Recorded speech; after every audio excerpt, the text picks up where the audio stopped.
get this?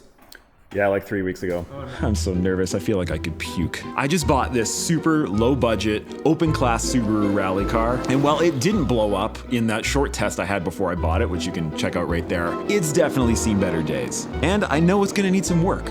Probably a lot of work. So in less than 72 hours from now, I am booked in to take that car to the legendary VEX Performance in Calgary, Alberta, Canada, where they're gonna give the car a full fine-tooth comb inspection. We all get to find out together just how good or how terrible of a purchase this car really was. And on top of all that, the stakes truly honestly could not be higher for me and for this whole series. Because while the guys at VEX Performance are tearing this car apart, they're also simultaneously deciding whether to support me and this car at the rally races next year. And I quite literally cannot do this without them. And this is all part of a series where I have less than 1 year to go from lifelong rally fan to competitive rally racer in a real-life championship.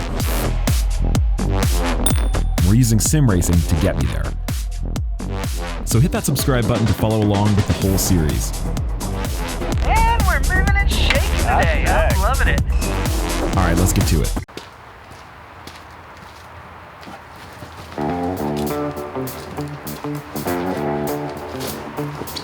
All right, time is ticking, and we've got a few things to do to this car before its big scary day on the hoist. Number one, I want to try to fix a misfiring and power cut issue, so I've got to check whatever codes the engine is throwing at me. Number two, I'll hopefully be able to use that info to fix the problem. And three, the car is absolutely filthy inside and out, so I'm gonna do something about that too. I need to run this car until the check engine light goes off, which it's gone off every single time I've driven it. I just figured out how to actually read the codes. Let me fire this thing up. There's these two little connectors, and when you want to read the codes, you put them together. Otherwise, they just sit there not connected. But yeah, today's the last day I can do this, so let's go. I'm gonna pull this little guy out here. Bing. So this little Go 3 thing is super handy because I can still see what is happening on the camera. Here we go.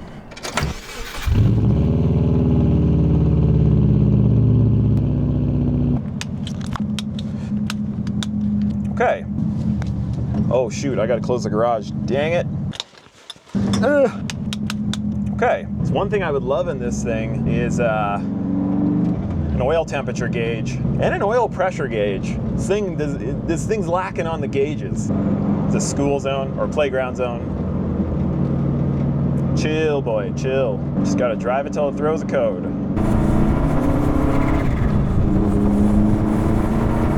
Yeah, it's a real loss of power. Come on, Volvo.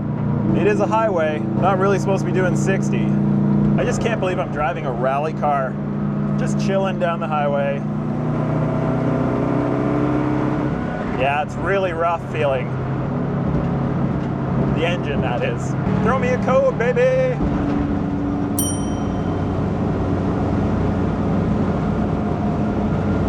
Oh, check engine. 1, 2. 1, 2. 1, 2, 3, 4. Okay, so I've left the main power on. If I just click this over to the on position here, but not fully start the car, I should start to get some readings. This isn't doing anything. Oh, right, I gotta connect the things. These little fellas. Right, let's try this one more time. 2, 23 and 33. So 23, it is a airflow meter or circuit. 33, it's a vehicle speed sensor or circuit. Ordered a few things in from rockauto.com. Not sponsored, by the way. I just love saying that. I got a new mass airflow sensor. I bought an oxygen sensor and a PCV valve. Even if the stuff looks okay, I'm just gonna replace it because those seem to just be the common things that need to be done, right? Right. There we go. Oh, steering wheel lock. Hey, that's something. I don't think there's much of a change so far. Maybe the idle's a little bit more smooth, but it's still cold, so it's idling high. Okay. It's not. It sounds crazy. I don't think the power is cutting out at all, which is great. So the MAF sensor seems to have fixed the power cut issue, but I just do not have time to hunt down the misfires, unfortunately. Now I've got to move on and do something about this. Yeah, this car is an absolute mess. You know, I always see people working on cars and they have like the black rubber gloves, like the nitrile gloves or whatever. I'm like, oh, that looks cool. I'm gonna get me some of them. But they didn't have any. So now I have 100 of these. Now it just looks like I'm checking somebody's prostate. First, I decided to try and get as much of the old decals off the car as possible, because it just kind of felt weird staring at the last people's livery. You know what I mean?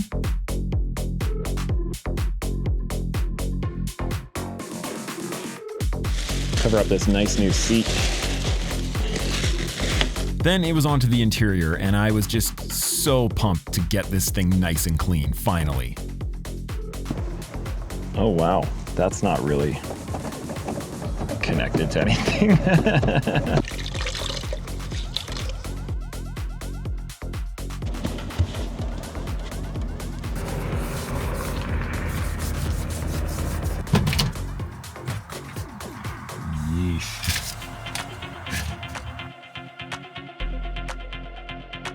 Yeah, and a couple little things. Obviously, those pedals look brutal. The throttle pedal looks fine, but everything else is bad. So I got a couple of these. They're supposed to fit. Apparently, it's like the same pedal covers for like every Subaru.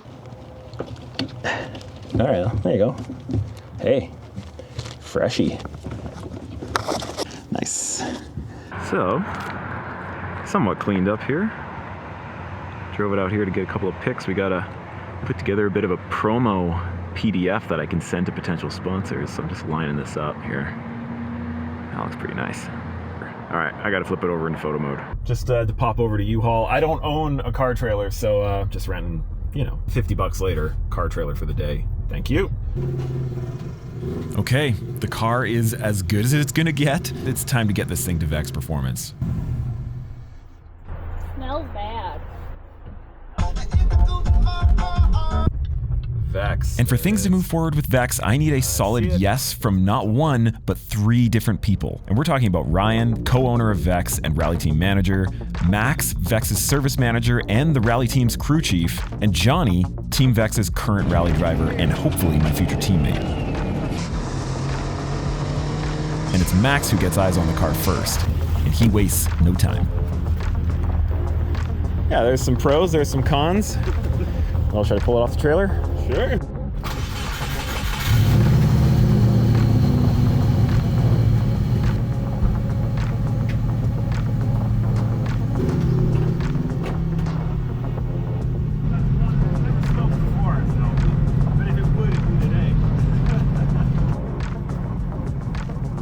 Lovely. It might just be steam from the rainy drive over, so we're gonna let it run for a little bit to see if it burns off. In the meantime, I really wanted to just see VEX's shop. As you can tell from the shop floor, VEX specializes in building and tuning high-performance vehicles, but I am here because of the backbone of this whole operation, and the reason why the shop came into existence in the first place, and that's rally racing.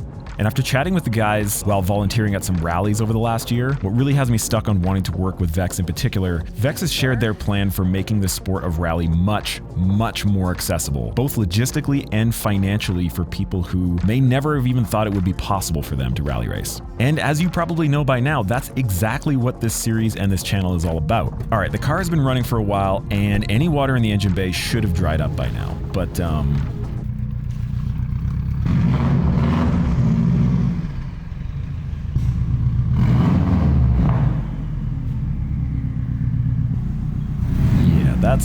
that's still a lot of steam. What the heck?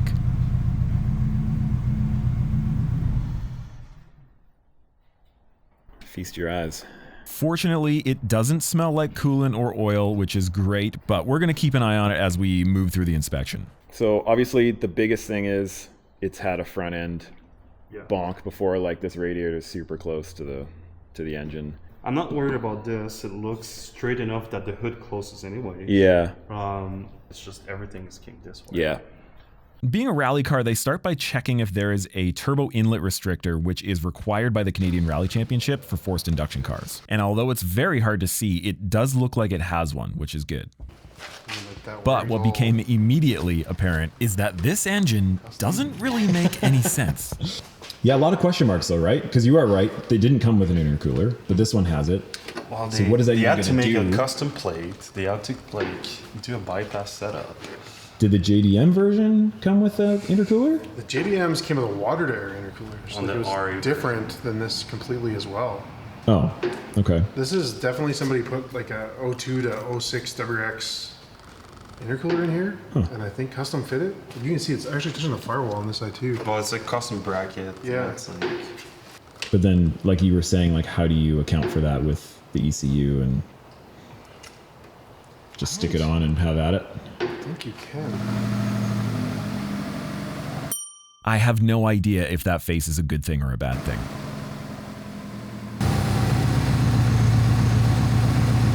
It's not really good actually. Right? Good idle's nice. Well, those words are music to my ears, let me tell you. But it's time to take a look under the car, and that's where things get even more weird.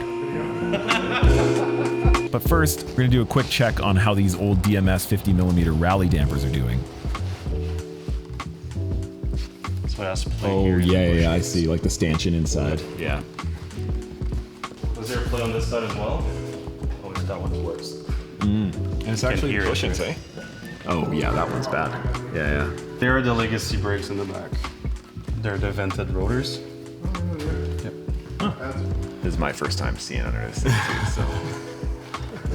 Actually, I've seen worse for sure. Somebody at one point in time did a decent enough job. Tucked in really well. Yeah, that's what I mean. That's the transmission mount, Max? And engine mounts. And engine mounts? That's right. Yes. And who? Look at the transmission mount first, from that angle. It's missing part of it. It's reinforced with silicone.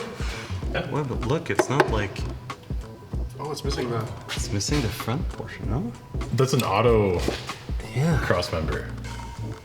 that's why. Oh. This car is so weird.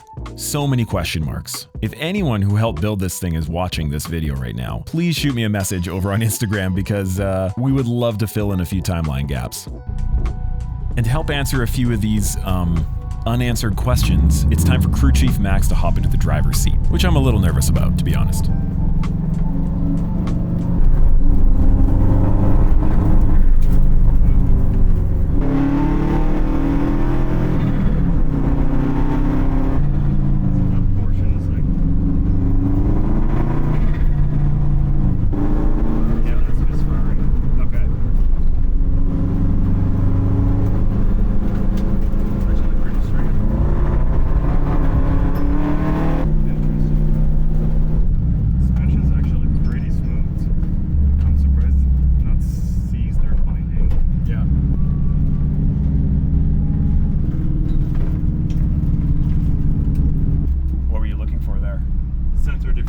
So if it was binding, like kind of hopping.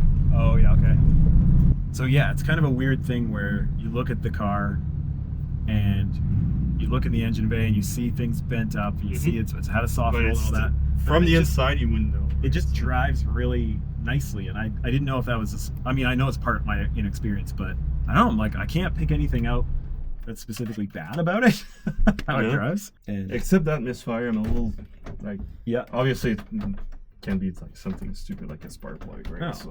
So that. drives well, transmission works fine.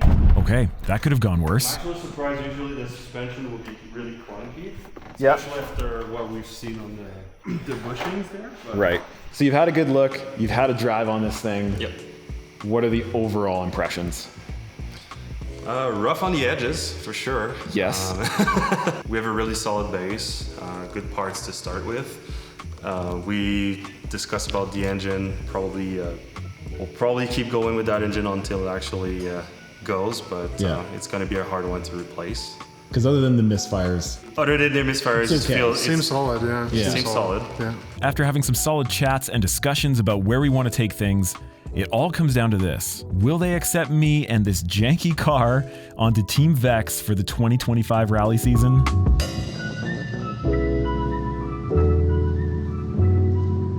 I was looking for 6 thumbs up, but 5.5 will do. They told me to put that joke in, please don't kill me. Folks, we're going rally racing. Make sure you subscribe for the next episodes in this series, and if you want to see my journey into buying that car, click here. And to check out my new rally-focused training rig, click right here. We'll see you on the next one.